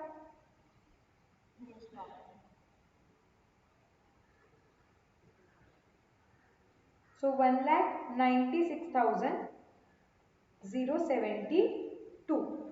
अब इसे कंपेयर कर सकते हैं इसके फेयर वैल्यू से, और वो फेयर वैल्यू कितनी है. हमारे पास शेयर्स कितने पहले वो देखते हैं. पहले 20 थे, प्लस देखो 15 आए हैं वो, और माइनस 20 चले गए हैं, मतलब 15,000 शेयर्स हमारे पास बचे हुए हैं. यस और नो, क्या ये सबको समझा है? और वो 15,000 शेयर्स की मार्केट वैल्यू कितनी क्वेश्चन में दी थी? 14 रुपए. 14 रुपीज. सी हियर, तो मल्टीप्लाइड बाय 14 करेंगे.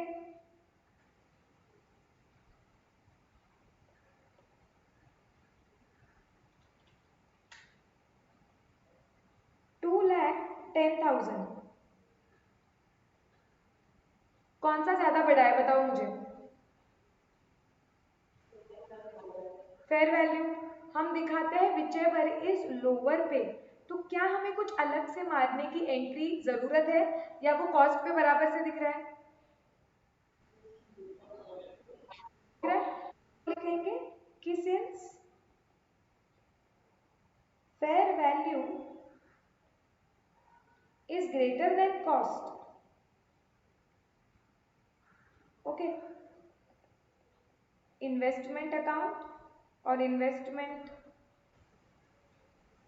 will be shown at cost.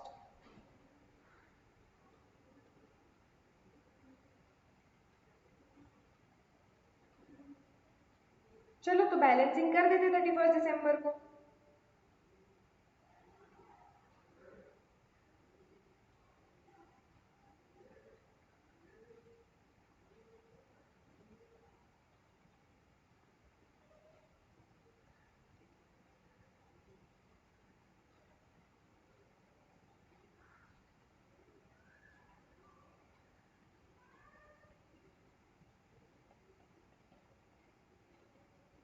By balance carried forward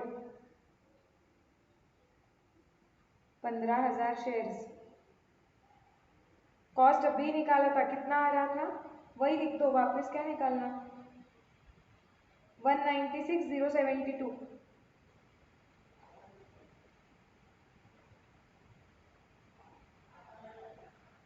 और डिविडेंड को तो बैलेंस रहेगा ही नहीं, वो P&L में ट्रांसफर होना चाहिए, तो यहाँ पे एंट्री मारनी पड़ेगी हमें December 31 टू P&L अकाउंट, जो भी डिविडेंड था 30,000 का।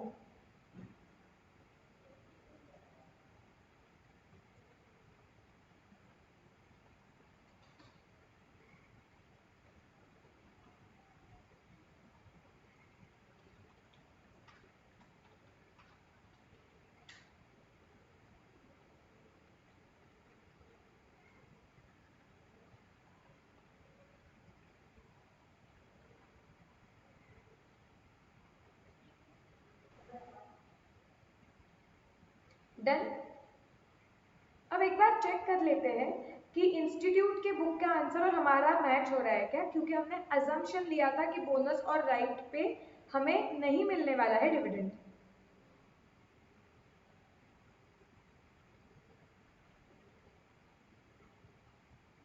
सेम बैलेंस आया है क्या?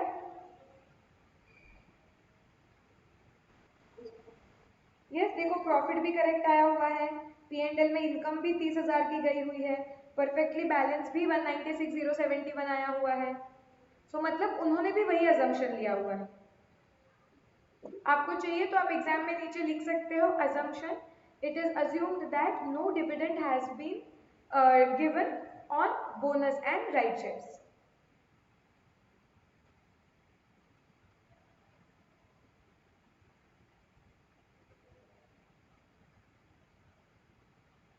चलो नेक्स्ट क्वेश्चन पे जाएंगे, क्वेश्चन नंबर 8।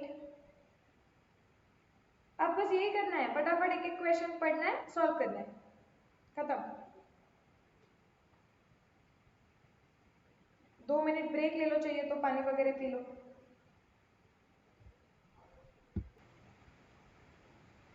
चलो लेट्स स्टार्ट। ये क्वेश्चन पढ़ लेते हैं, अगर बहुत ही इजी लगा, हमें लगा कि सिंपल है, तो आप खुद भी अभी क्लास में ट्राई कर सकते हो। A limited purchased 5,000 equity shares, purchased है अभी, जिसकी नॉमिनल वैल्यू 100 है, of alliance limited for ₹105 each on 1 April. The shares were quoted cum dividend, कुछ अलग ही आ गया ये तो, शेयर्स कैसा कोट हुआ है, कम डिविडेंड, ठीक है। ऑन 15th में Alliance Limited declared and paid dividend of rupees 2%, so of 2% for the year ended 31st March 2011, ठीक है।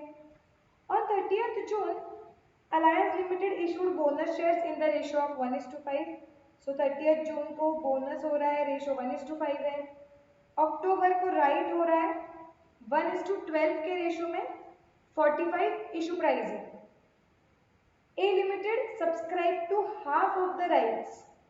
Balance was sold at ₹5 per right. तो राइट बेचा गया 5 रुपए, ठीक है।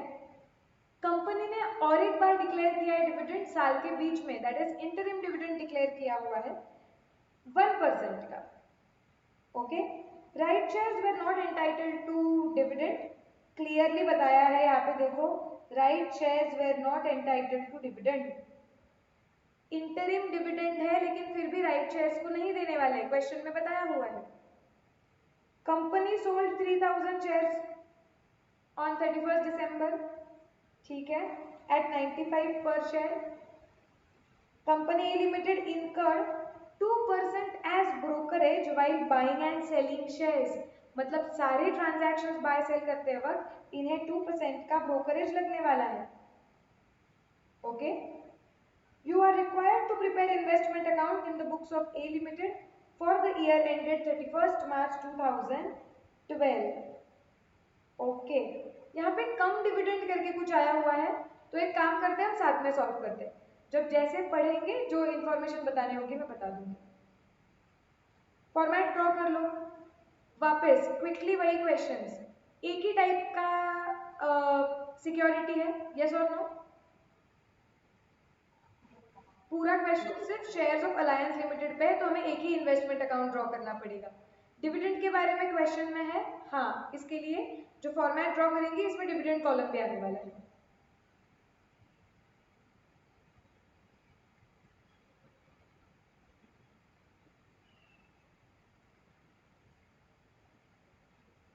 फटाफट से फॉर्मेट ड्रॉ करो।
किसके बुक्स में है ये?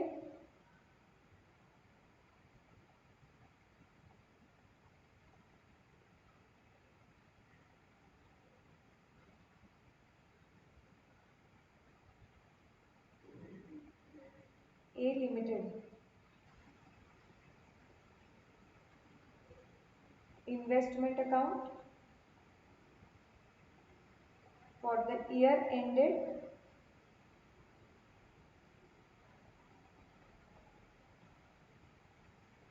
31st March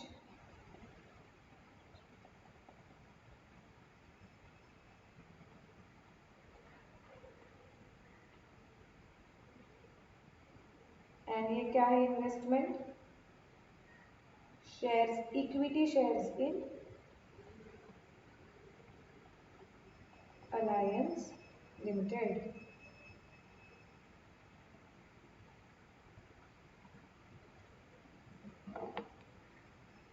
हो गया सबका?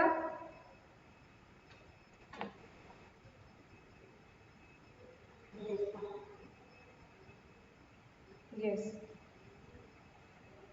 हम स्टार्ट करेंगे सॉल्व करना।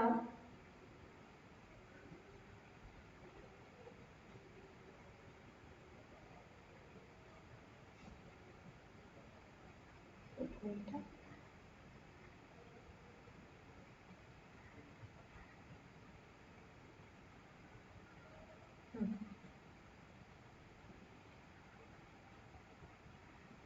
कैलकुलेट कर रही हूँ मैं। चलो लेट्स स्टार्ट।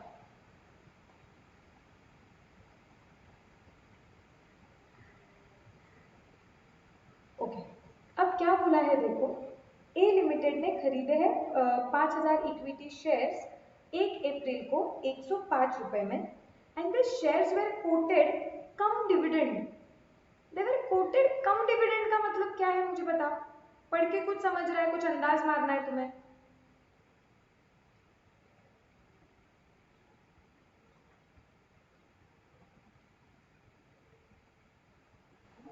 हाँ,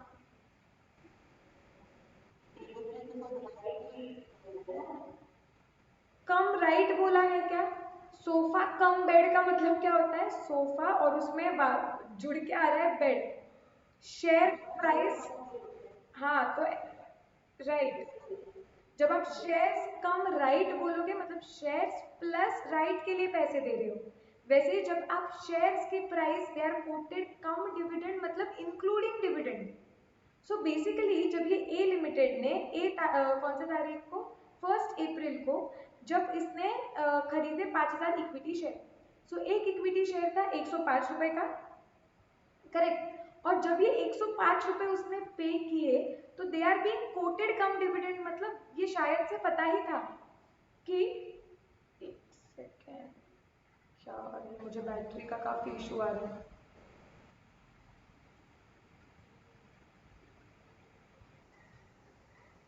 राइट, सो हम जैसे बात कर रहे थे कि इसका मतलब होता है कि आप जब ये शेयर खरीद रहे हो तो शायद से आपको पता था या मार्केट में ये न्यूज है कि डिविडेंड मिलने ही वाला है। So when you are paying this 105 rupees, you are paying also for the share and probably also for the dividend. Okay, but फिर भी मैं बोलूंगी ये बहुत गारंटीड नहीं है कि यू नो कि फॉर श्योर आपने डिविडेंड के लिए पे किया है, वहां पे लिखा हुआ है। लेकिन एक अगर आप नेक्स्ट लाइन पढ़ोगे देखो, on 15th May alliance limited declared and paid dividend. So actually 15th May को इन्होंने डिविडेंड डिक्लेयर किया था।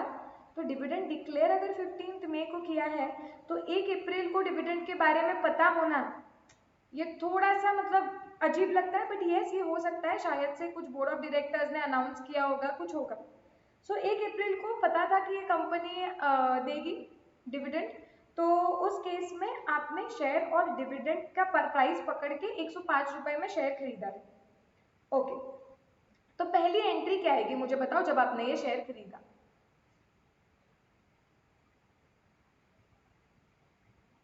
हमें पता है कि हमने ये 105 रुपए में something we are paying for dividend and something we are paying for share.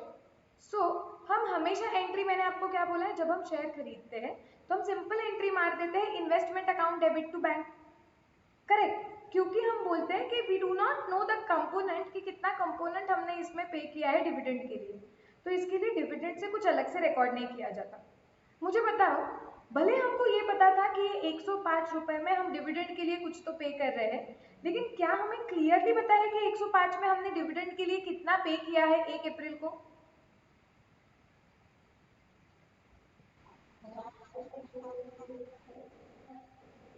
वो कब दिया है? 15th May को। हम एंट्री मारेंगे पहले 1 अप्रैल को, डेट वाइज एंट्री मारेंगे ना। 1 अप्रैल को 15th May को डिविडेंड कितना डिक्लेयर हुआ वो पता होगा क्या?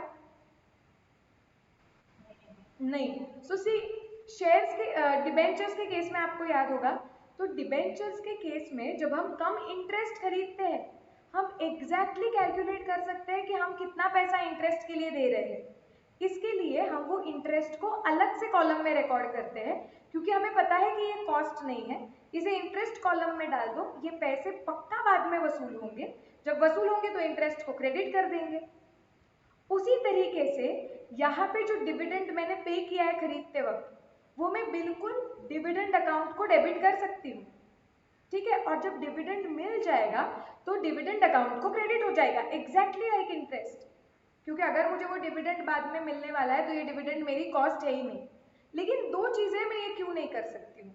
एक अप्रैल को अभी तक डिविडेंड डिक्लेयर नहीं हुआ है। मुझे बताओ डिविडेंड रिकॉर्ड कब होता है? जब वो राइट टू रिकॉग्नाइज होता है, करेक्ट? एक तो 1 अप्रैल को जब मैं डिविडेंड खरीद रही हूँ, जब तक वो डिक्लेयर नहीं होता है, I am not exactly sure कि डिविडेंड कितना आएगा और सच में दिया जाएगा कि नहीं। वी आर सेइंग कि this 105 has captured that emotion of that dividend will be received. However, when I am purchasing dividend at 105, can you clearly tell me that out of this 105, what component I am paying for dividend? नहीं। तो अगर हम separately ये निकाल ही नहीं पा रहे कि हमने डिविडेंड के लिए पे कितना किया है, तो क्या मैं ये 105 को इन्वेस्टमेंट अकाउंट में अलग दिखाना और कुछ अमाउंट अलग से डिविडेंड कॉलम में दिखाना, जैसे हम डिबेंचर्स के केस में इंटरेस्ट को करते हैं, वैसे कर सकते हैं क्या? नहीं, we cannot only split. So and since we cannot split, हम जितने पैसे पे करेंगे हम एंट्री मार देंगे investment account debit to bank, क्योंकि हमारे लिए फिलहाल हम ये सारा पैसा इन्वेस्टमेंट के लिए पे कर रहे हैं। वी डू नॉट नो कि हम डिविडेंड के लिए कितना पे कर रहे हैं कि अभी हम उसे अलग से दिखाएं, एंड फ्रैंकली हमें एग्जैक्टली पता भी नहीं है कि आगे जाके डिविडेंड मिलेगा तो कितना मिलेगा, और अब भी कितना डिविडेंड के लिए पे कर रहे हैं। दोनों चीजों में अनसर्टेनिटी है। यस और नो?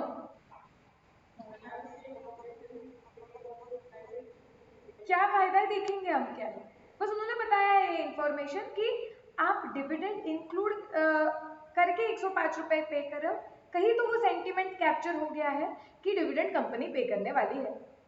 बट अगर हम बोले भी कि कम डिविडेंड है, आप इसे स्प्लिट करने जाओगे भी तो भी 1 अप्रैल को कैसे स्प्लिट कर पाओगे? यू डू नॉट नो कि whether dividend will be actually paid at and at what amount. So कैसे स्प्लिट करोगे? तो हमारे लिए तो ये 105 पूरी शेयर की कॉस्ट है। Am I making sense? Conceptually clear? तो हमें कंपल्सरीली एंट्री क्या मारनी पड़ेगी? Investment account debit to bank.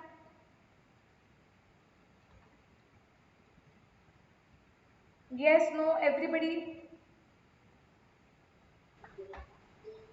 Yes, मार दो तो एंट्री।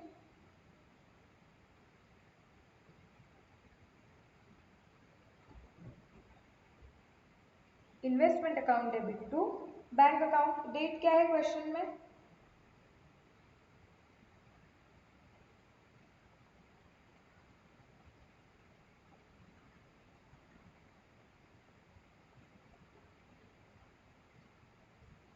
कितने खरीदे हैं शेयर्स?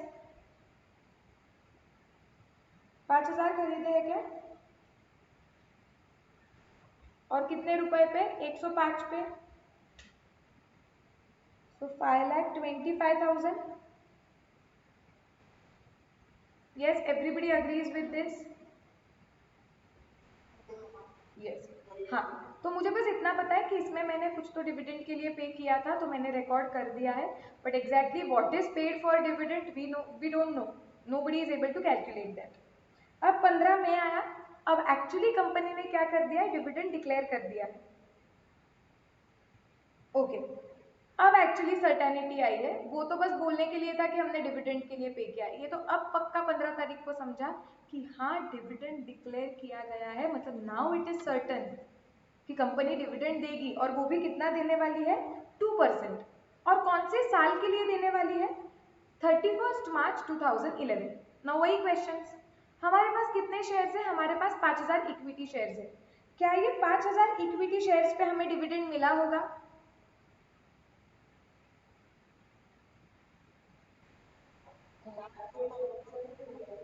तो क्या हुआ?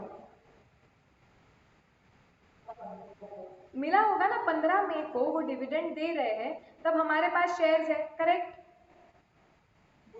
ओके, सी कंफ्यूज मत हो, बस इतना याद रखो कि बोनस और राइट शेयर्स के केस में कभी कभी डिविडेंड नहीं मिलता है, बाकी सब शेयर्स पे मिलता है ना। तो 15 मई को हमारे पास 5000 शेयर्स है, तो इस पे मिलेंगे, क्योंकि ये बोनस राइट नहीं है, ये शेयर्स भले हमने 1 अप्रैल को खरीदे हैं, लेकिन पिछले साल में वो जिंदा तो थे ना। बोनस राइट इस साल में पैदा होते हैं, काफी सम्स में बॉर्न होते हैं, लेकिन ये शेयर्स तो होंगे पिछले साल भी, तो इस पे डिविडेंड हमें मिलेगा। तो हमें कितना डिविडेंड मिलने वाला है वर्किंग नोट बनाएंगे।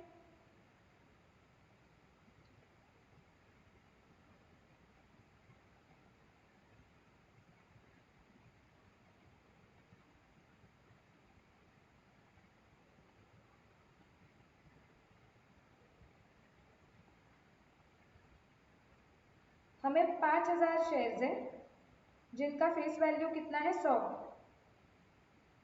उस पर 2% मिलेगा, मतलब कितना डिविडेंड मिलने वाला है 10,000।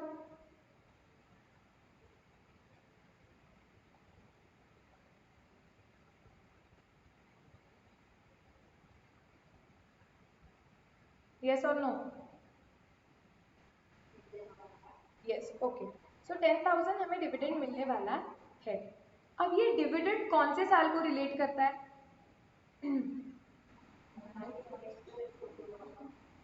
नेक्स्ट ईयर के लिए कैसे हुआ? कौन से ईयर के लिए रिलेट कर रहा है? ठीक से पढ़ो। Last year.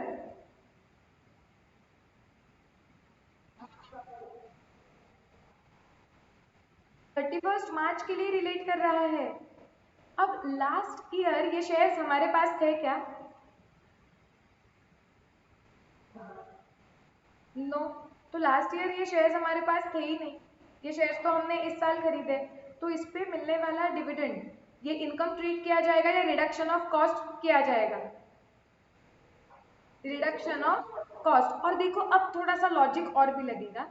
जब हमने शेयर्स खरीदे थे 105 रुपए में, ऐसे बोला जा रहा है कि इसमें थोड़ा पैसा डिविडेंड के लिए पे किया गया था, बराबर?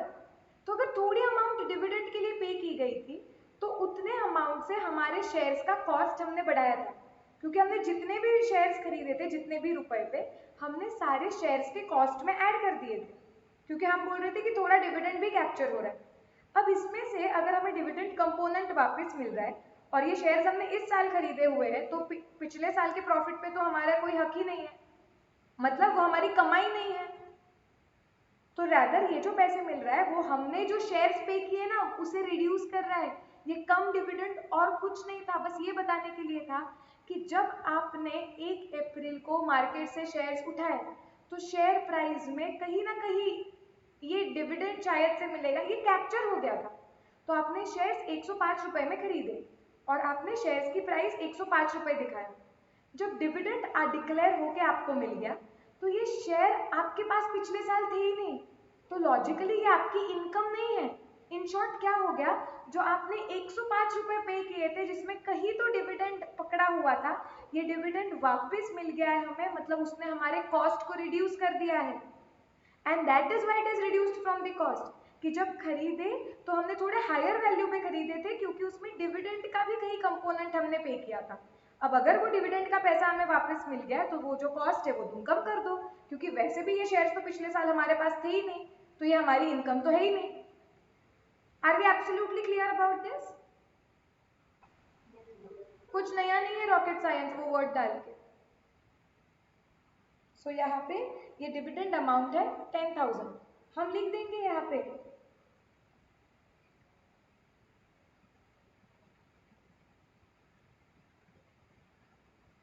since it relates to pre-acquisition period,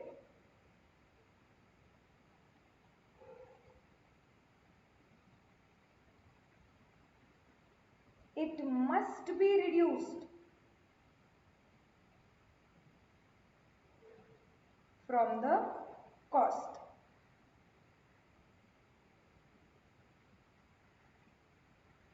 correct. तो इसकी एंट्री आ जाएगी bank account debit to investment. यहाँ कम डिविडेंड ये वर्ड कुछ इतना काम का नहीं था। सो यहाँ पे कब मिल रहा है हमें ये डेट क्या है डिविडेंड मिलने की? मई 15 ना।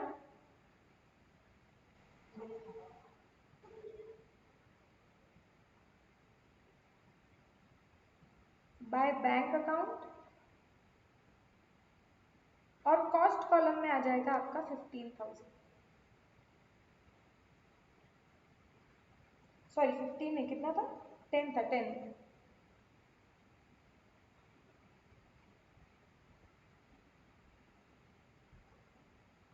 ओके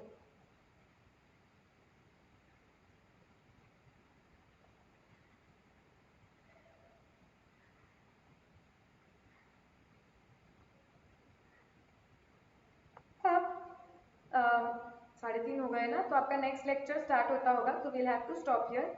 बट इसके बाद का हमने क्वेश्चन पढ़ा है, क्या ये नॉर्मल क्वेश्चन है? इसके बाद वो सिर्फ कम डिविडेंड वर्ड के वजह से कंफ्यूजन हो रहा था। बाकी का क्वेश्चन नॉर्मल है, बोनस, राइट, इंटरिम डिविडेंड। क्या ये क्वेश्चन, बचे हुए क्वेश्चन को होमवर्क करके करोगे?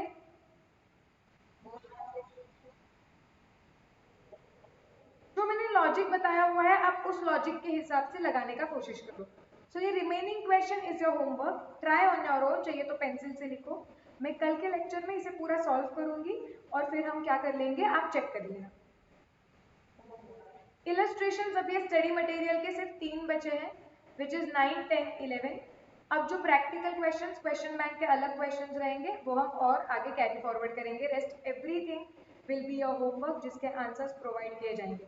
बट हर एक यूनिक क्वेश्चन क्लास में डिस्कस होगा, तो डोंट वरी अबाउट दिस। सिर्फ रिपीट प्रैक्टिस के जो क्वेश्चंस है, वही सिर्फ आपको घर पे रिविजन के लिए दिए जाएंगे। सो शैल वी स्टॉप हियर? हाँ बोलो।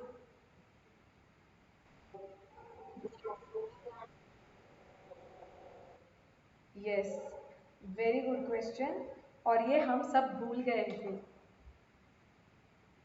आकांक्षा ने याद दिलाया हुआ है कि मैम, जब आपने एंट्री मारी है 3 लाख नहीं 5,25,000 की, ओके, उसमें एक प्रॉब्लम आ गया है मैम। क्वेश्चन में लास्ट में बताया हुआ था कि हमें 2% ब्रोकरेज पे करना था हर ट्रांजैक्शन में, तो वो परचेज प्राइस सब लोग चेंज कर दो।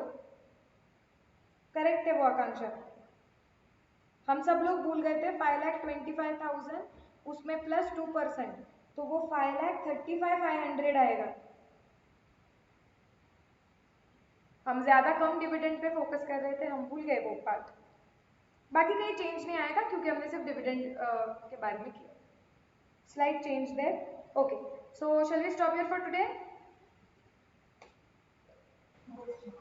Yes, so remaining part of the question is your homework. Chalo, bye bye.